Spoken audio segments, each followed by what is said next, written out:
Bonjour à toi. Voici la question 6 du CEB 2022 en éveil, formation historique et géographique.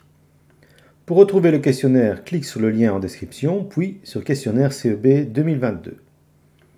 Cette question fait essentiellement appel à ton sens de la comparaison de cartes anciennes et actuelles. Si tu veux réaliser les questions, mets la vidéo sur pause. Voici le premier document. Voici les documents suivants. Voici les questions A et B. Et voici les questions C et D.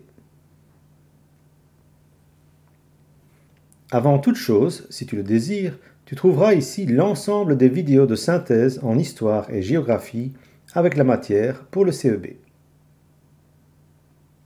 Cette question se rapporte à la ville de Binche qui, manifestement, est très ancienne, puisqu'elle possède des traces de remparts que l'on peut voir ici, et qui sont des murailles épaisses entourant les villes au Moyen-Âge et après. Voici deux cartes, l'une ancienne de Ferraris et datant de 1777 et l'autre actuelle de 2020.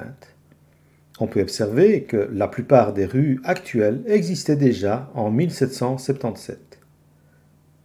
Sur la carte de droite, je me permets juste d'attirer l'attention sur deux rues et une route nationale, la N90, car on posera des questions à leur sujet un peu plus loin.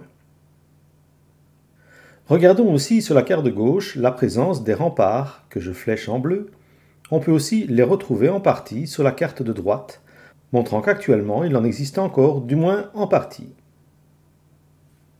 À la question A, on me demande donc de colorier sur le plan 2020 toutes les rues qui longent les remparts. En étant le plus précis possible, voici ce que cela donne.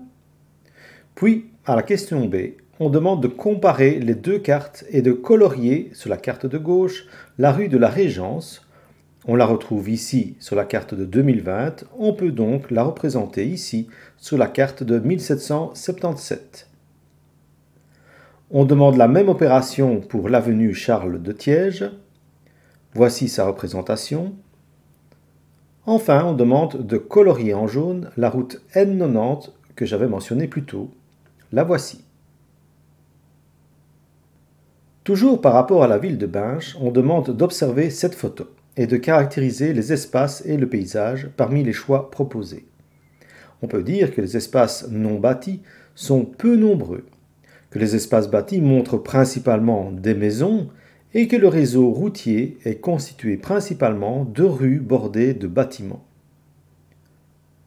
À l'aide de cette photo, on voit que le paysage est plutôt humanisé, ce qui veut dire que l'on peut voir l'impact de l'homme et les constructions de l'homme.